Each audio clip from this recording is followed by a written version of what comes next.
Bismillahirrahmanirrahim. Assalamualaikum warahmatullahi wabarakatuh. Dan selamat pagi untuk anak-anakku dimanapun kalian berada. Ibu berharap kalian sehat selalu, tetap semangat, dan tetap dalam lindungan Allah Subhanahu wa Ta'ala. Amin, amin ya Rabbal 'Alamin. Oke, baiklah anak-anakku, pada video pembelajaran kita pada pertemuan ini, kita akan membahas tentang sistem gerak pada manusia. Nah, anak-anakku, tentunya kita sebagai manusia memiliki kemampuan untuk bergerak dan melakukan aktivitas seperti berjalan, berlari, menari, dan lain-lainnya. Nah, bagaimanakah manusia dapat melakukan sebuah gerakan? Nah, kemampuan melakukan gerakan tubuh manusia tentunya didukung karena adanya sistem gerak yang merupakan hasil kerjasama yang serasi antar organ sistem gerak.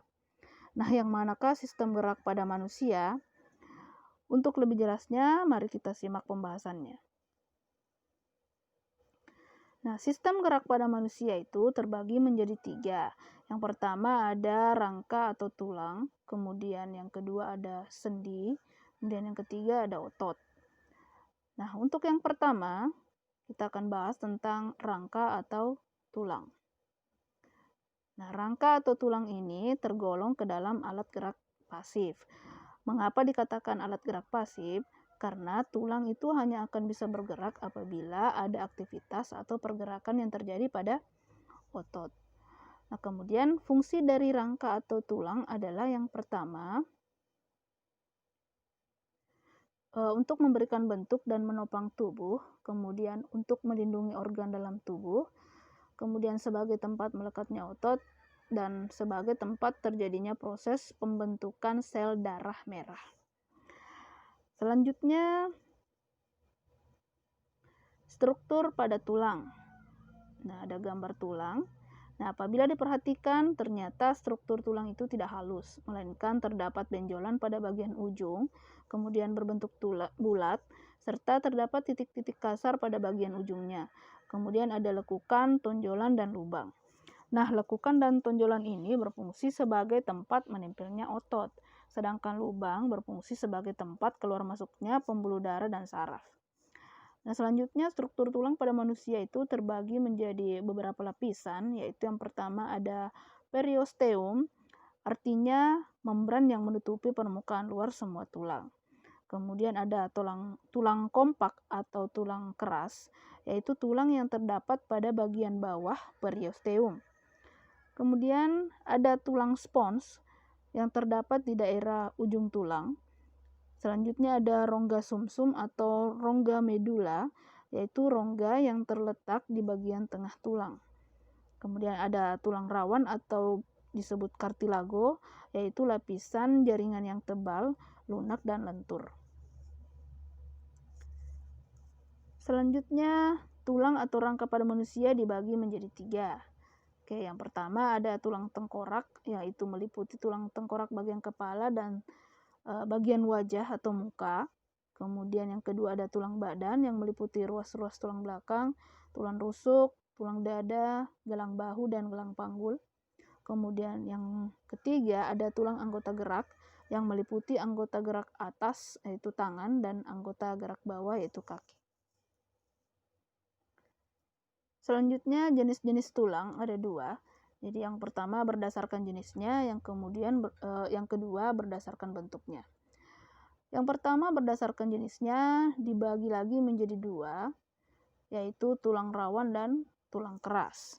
Nah, yang termasuk tulang rawan pada manusia yaitu ujung tulang rusuk, hidung, telinga, trakea, laring, dan bronkus.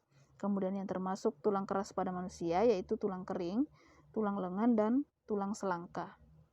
Kemudian jenis tulang berdasarkan bentuknya terbagi menjadi 4, yaitu tulang pipa, tulang pipih, tulang pendek, dan tulang tidak beraturan. Nah, yang termasuk tulang pipa pada manusia yaitu tulang jari tangan, tulang paha, dan tulang lengan atas. Sedangkan yang termasuk tulang pipi yaitu tulang dada, tulang belikat, dan tulang rusuk. Kemudian tulang pendek, yang termasuk tulang pendek yaitu ruas-ruas tulang belakang, tulang pergelangan kaki, dan tulang pergelangan tangan. Dan yang terakhir yang termasuk tulang tidak beraturan adalah tulang punggung. Selanjutnya kita pindah pada bagian yang kedua, yaitu sendi.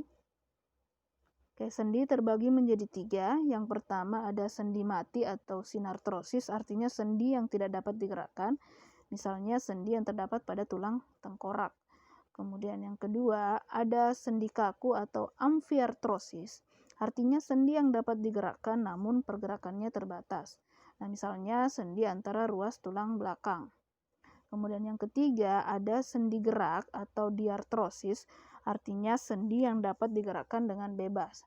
Nah, sendi ini terbagi menjadi 5. Jadi yang pertama ada sendi peluru.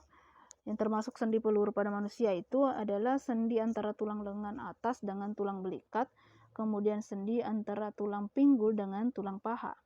Kemudian yang kedua ada sendi engsel, yang pada manusia itu terdapat pada sendi-sendi pada siku dan lutut. Kemudian sendi putar terdapat pada persendian antara tulang tengkorak dengan tulang leher. Kemudian sendi pelana terdapat pada pangkal ibu jari dan sendi geser terdapat pada tulang-tulang pergelangan tangan dan pergelangan kaki. Selanjutnya yang ketiga adalah otot. Nah, otot ini merupakan jaringan yang terdapat dalam tubuh manusia yang fungsinya sebagai alat gerak aktif untuk membantu tulang agar bisa bergerak. Nah, kalau tadi tulang disebut alat gerak pasif, nah otot ini adalah alat gerak aktif. Nah, tanpa adanya otot, maka tulang dan sendi yang terdapat pada tubuh kita itu tidak dapat memiliki kemampuan untuk bergerak. Nah, anak-anakku silakan diperhatikan cara kerja otot berikut. Nah, itu ada gambarnya. Nah, penjelasannya pada saat melakukan kontraksi, otot akan memadat dan memendek sehingga diameter otot akan membesar. Kemudian sebaliknya, pada saat otot dalam keadaan relaksasi, otot akan memanjang sehingga diameter otot akan mengecil. Oke, selanjutnya berdasarkan jenisnya, otot terbagi menjadi 3 ya. Jadi yang pertama ada otot rangka atau otot lurik. Dia melekat pada rangka atau tulang. Kemudian yang kedua ada otot polos yang terdapat pada dinding lambung, usus halus, rahim, kantung empedu, dan pembuluh darah. Kemudian yang ketiga ada otot jantung, itu letaknya pada dinding jantung. Oke, baik, yang terakhir gangguan atau kelainan pada sistem gerak manusia dan upaya mencegah dan mengatasinya. Oke, jadi ada beberapa jenis gangguan atau kelainan pada sistem gerak manusia. Yang pertama ada rickettsia, itu kekurangan vitamin D. Kemudian ada osteoporosis, itu kekurangan kalsium. Kemudian yang ketiga ada artritis, itu penyakit pada persendian. Ada fraktura, itu penyakit patah tulang. Kemudian ada kifosis, lordosis, dan skoliosis, yaitu melengkungnya tulang belakang. Adapun cara mencegah atau mengatasinya, jadi ada beberapa juga ya. Yang pertama itu dengan cara meningkatkan kandungan kalsium dalam asupan makanan, misalnya mengkonsumsi susu, kangkung, kedelai, salmon, almond, ataupun brokoli. Kemudian yang kedua, sebaiknya berjemur pada sinar matahari pagi, karena sinar matahari pagi itu mengandung vitamin D. Kemudian yang ketiga, memakan makanan yang mengandung vitamin D, misalnya telur, hati sapi, udang, dan sebagainya. Selanjutnya, melakukan aktivitas fisik yang cukup setiap harinya seperti jalan kaki atau jogging. Dan yang terakhir, menghindari kebiasaan sikap tubuh yang salah. Misalnya ketika duduk, harusnya dalam posisi tegak atau tidak membungkuk. Dan ketika tidur, sebaiknya memakai alas yang datar dan padat agar posisi tulang belakang tetap lurus. Nah, oke, baik anak-anakku, itulah tadi sedikit paparan materi yang Ibu sampaikan. Semoga bisa bermanfaat dan dapat menambah ilmu pengetahuan untuk anak-anakku, serta semoga pelajaran kita hari ini bernilai ibadah. Dan perlu diingat bahwa sedikit banyaknya ilmu yang kalian dapatkan hari ini itu datangnya dari Allah Subhanahu wa Ta'ala, yang patut untuk kita syukuri.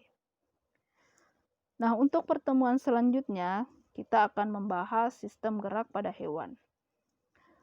Oke, untuk hari ini cukup sekian dan terima kasih atas perhatiannya. Ibu akhiri pembelajaran hari ini dengan ucapan wassalamualaikum warahmatullahi wabarakatuh.